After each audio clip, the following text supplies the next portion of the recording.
Okay, तो circle के हमारे नेक्स्ट टॉपिक जो है, जो कल हम लोगों ने एक थ्योरम पढ़ी थी, आज थ्योरम को थोड़ा सा आगे बढ़ाते हैं हम लोग, सेकंड थ्योरम के ऊपर आते हैं, जो बिल्कुल एक सिंपल सा कॉन्सेप्ट के बारे में दिया गया है कि अब एक नहीं, अगर हमारे पास दो टेंजेंट्स हैं, मान लीजिए एक सर्कल लिया जाए और इस सर्कल पे बाहर एक पॉइंट से दो टेंजेंट ड्रॉ की जाएं, तो हमारी थ्योरम है कि if two tangents are drawn from external point then length of the tangents are equal. इसका मतलब बाहर एक पॉइंट है अपने पास P और PA एंड PB, ये दो टेंजेंट्स हैं, तो इनकी लेंथ इक्वल होती है। यानी theorem is the lengths of tangents to a circle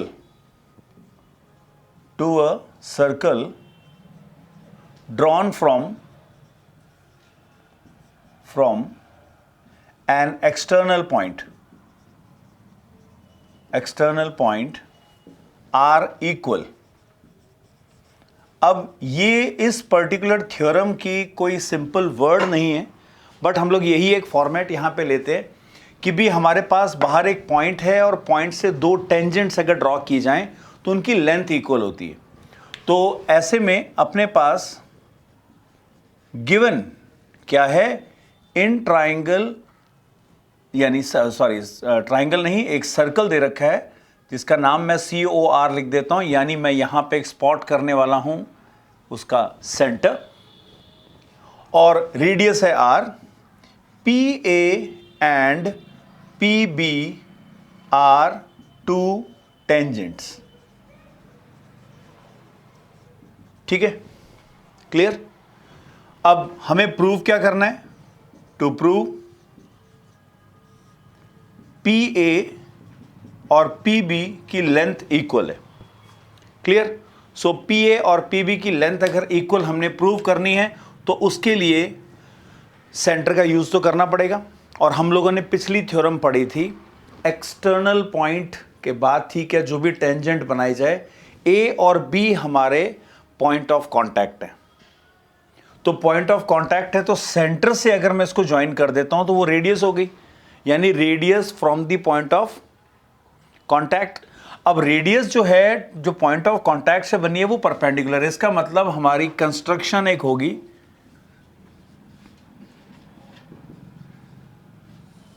इस कंस्ट्रक्शन में हम लोग ज्वाइन कर देते हैं OA OB। अगर मैं इसको जोड़ दूं तो ये वो रेडियस हो गई और ये हमारी दूसरी रेडियस हो गई।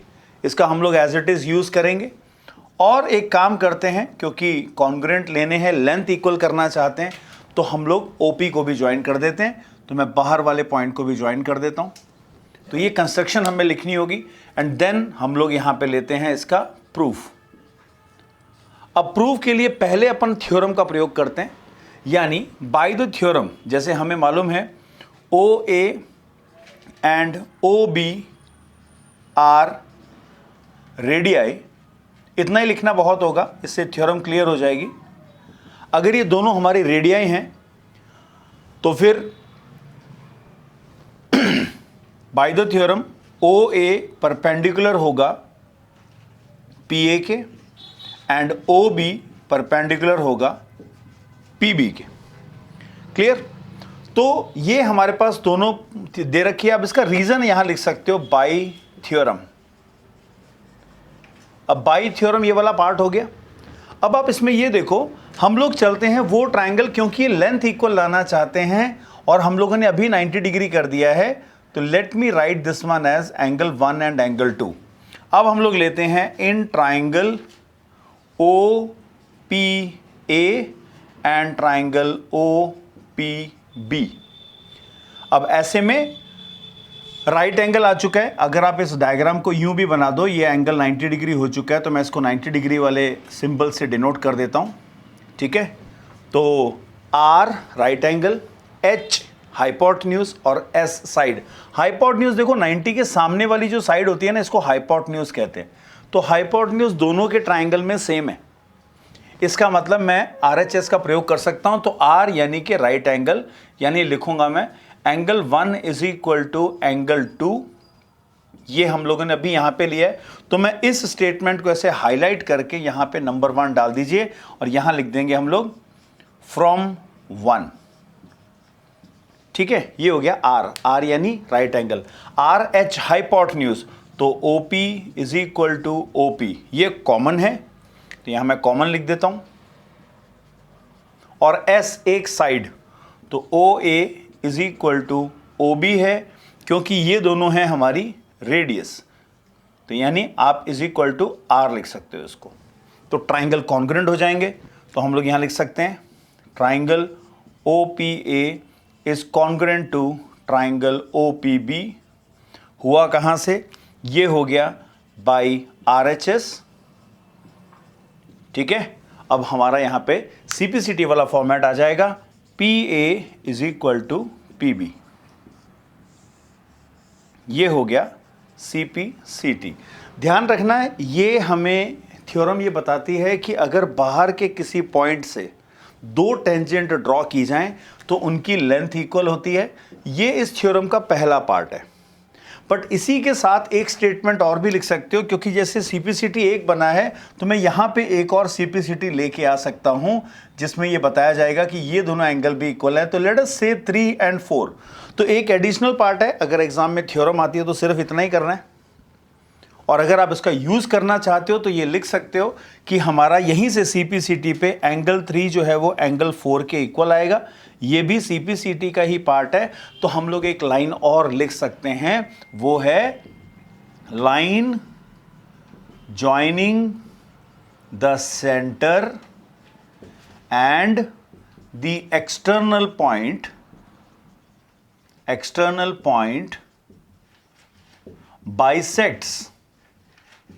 bisects the angle formed by the two tangents। यानी जो दो टेंजेंट्स ने बाहर एंगल बनाया है वो उसको बाइसेक्ट यानी बराबर भागों में डिवाइड करती है। तो ये थ्योरम के अंदर ये स्टेटमेंट तुम लोग अपने एग्जाम में क्वेश्चन में डायरेक्टली यूज ले सकते हो। इसको एज अ थ्योरम ही कंसिडर किया जाता है। इसको हम लोग बोलते हैं कॉरोलरी या कंक्लूजन ऑफ द थ्योरम। तो आपको ध्यान रखना है, ये theorem as it is exam में पूछी जा सकती है। तो यहां लिख देते हैं कि हमारे ये बोर्ड एग्जाम में पूछी जाएगी। So for board examination this will come for minimum 3 to 5 marks. ये 3 to 5 मार्क्स में आनी है। ये थ्योरम का प्रूफ यहीं तक लिखना। उसके बाद ये एडिशनल लिखा है, ये एग्जाम में लिखने की जरूरत नहीं है। मार्क्स की बात करें, गिवन टू प्रूव कंस्ट्रक्शन आधा नंबर फिगर का। अगर थ्योरम नहीं भी आती तो भी 2 नंबर गेन किए जा सकते हैं और बाकी ये प्रूफ के मार्क्स रहेंगे। तो अब हम लोग इस थ्योरम के बेसिस पे कुछ क्वेश्चन ट्राई करते हैं। ठीक है,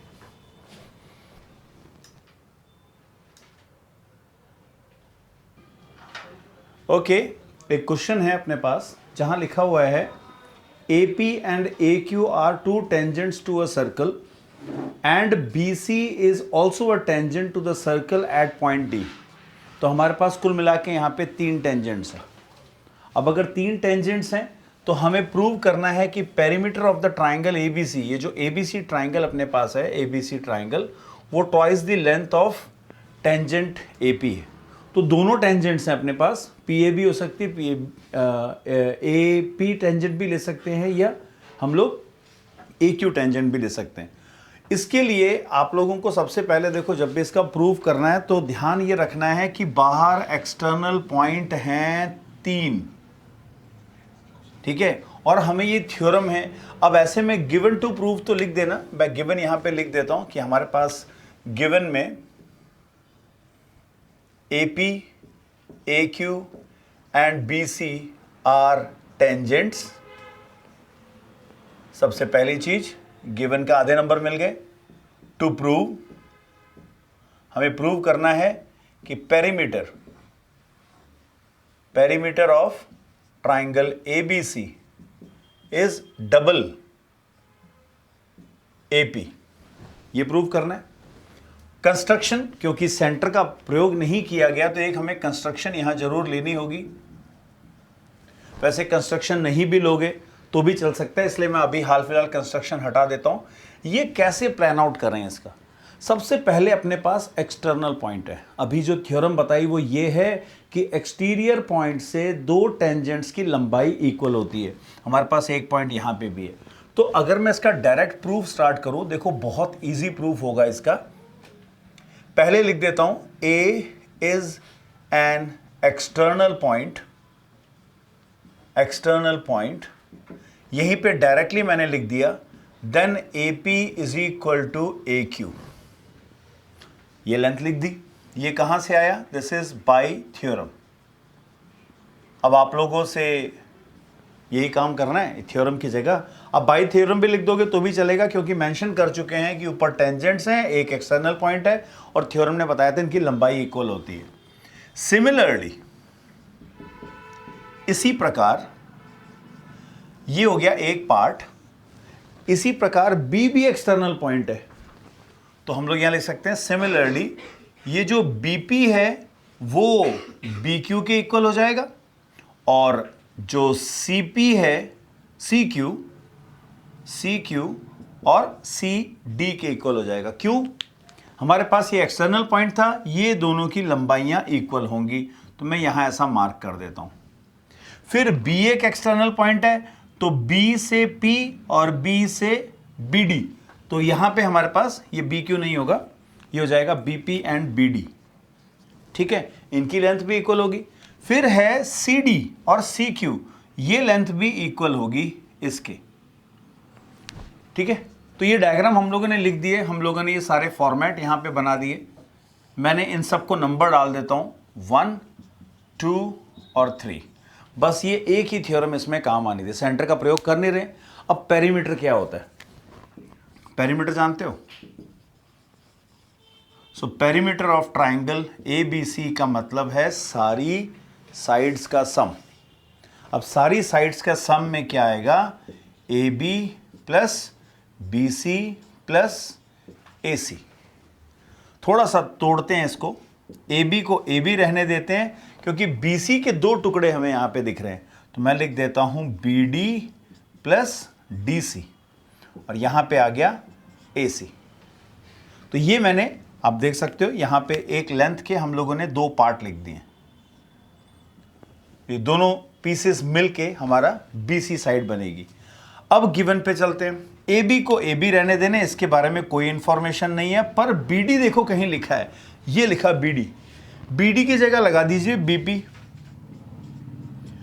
DC या CD एक ही होता है, तो DC या CD की जगह लिखा है CQ, तो मैं यहां लिख देता हूं CQ और AC। ये कहां से लाए? ये हम लोग लिख देते हैं फ्रॉम 2 एंड 3। ये 2 और 3 इक्वेशन में यही बताया गया था। अब इसके बाद क्या हो जाएगा? हम लोग क्लब कर सकते हैं। देखो AB और BP यहां से यहां तक की लेंथ इसमें ऐड हो गई BP। क्या बन गया? इसको क्लब कर दो, AB प्लस BP इकट्ठा कर दिया, CQ और AC को इकट्ठा कर दिया। ये पूरी लेंथ बनती है AP और ये पूरी लेंथ CQ और AC मिलके AQ बन सकता है। तो इसमें कोई रीजन लिखने की जरूरत नहीं है, पर ये दोनों भी इक्वल हैं, तो मैं AP प्लस AP लिख सकता हूं। ये कहां से लाए? ये लाए फ्रॉम 1। पहली इक्वेशन में यही लिखा हुआ था, AP और AQ बराबर है, तो ये कितना हो गया? 2 टाइम्स AP। क्लियर? तो इजीली आप कर सकते हो। और ये क्वेश्चन जो है आप लोग को बता दूं, ये अगर तो इतना आ गया तो मैंने प्रूफ इसका बता दिया, वरना एग्जाम में पूछा जा सकता है कि अगर हमारे पास इसकी एक टेंजेंट की लेंथ पकड़ा दूं कि भाई साहब टेंजेंट की लेंथ है 9 सेंटीमीटर, तो पेरीमीटर कितना होगा? पूरा करना, यहां पे लिख देना 2 × 9 यानी कि 18। तो ऐसे में हमारे पास ये पेरीमीटर वाला क्वेश्चन जो है वो बहुत इंपॉर्टेंट है। एक क्वेश्चन और लेते हैं, वो थोड़ा सा लेंदी है, ज़्यादातर स्टूडेंट्स का डाउट रहता है, तो let us take one more question. Okay, एक और क्वेश्चन एनसीईआरटी में है, एनसीईआरटी का सॉल्व्ड है, पर ये अकेला ऐसा क्वेश्चन है जिसके अंदर हम लोग दोनों पढ़ी गई थ्योरम्स का यूज़ ले सकते हैं। क्वेश्चन कहता है TP एंड TQ दो टेंजेंट्स हैं फ्रॉम पॉइंट T पॉइंट बाहर है, तो प्रूव करना है कि एंगल PTQ बाहर वाला एंगल, मैं इसको ज़्यादातर देखो मैथमेटिक्स में एक अच्छी बात होती है कि हम लोग इनके नंबर डाल दें, ज़्यादा बेटर रहेगा। मैं इसका नंबर 1 डाल देता हूँ, 2 टाइम्स एंगल OPQ, तो ये वाला एंगल जो है हमें इसका दुगना कर दिया जाए तो एंगल 1 के बराबर हो जाता है। मैक्सिमम बच्चे कहते हैं कि इसके अंदर कंस्ट्रक्शन कर दी जाए, एक लाइन और जोड़ दो। अरे भाई पहली इतनी लाइनें परेशान कर रही हैं, एक लाइन और जोड़ दो तो खिचड़ी पक जाएगी यहाँ पे। बट आप देखो हमारे पास यहाँ पे सर्कल्स और टेंजेंट चैप्टर के अंदर थ्योरम क्या थी, P एक एक्सटर्नल पॉइंट, सर्कल के ऊपर एक पॉइंट है, पॉइंट ऑफ कांटेक्ट है, उसको सेंटर से जोड़ दो तो वो रेडियस के परपेंडिकुलर होता है, पहला कॉन्सेप्ट। तो मैं इसका यहाँ पे गिवन टू प्रूव नहीं लिख रहा हूँ, मैं सीधे इसके प्रूफ पे आता हूँ। और इसके प्रूफ के ऊपर देखो मेरे को सबसे पहले एक जो चीज़ नज़र आ रही है वो है पॉइंट ऑफ कांटेक्ट से बनाई गई रेडियस, थ्योरम 1 और 2। बढ़िया तरीका बता रहा हूँ, एग्जाम में कभी भी ऐसा क्वेश्चन आए, आपको टेंजेंट दिख जाए, आपको सेंटर दिख जाए, कुछ ना हो तो दोनों थ्योरम लिख के आ जाना, इससे आपको मार्क्स मिलेंगे, कंफर्म मिलेंगे।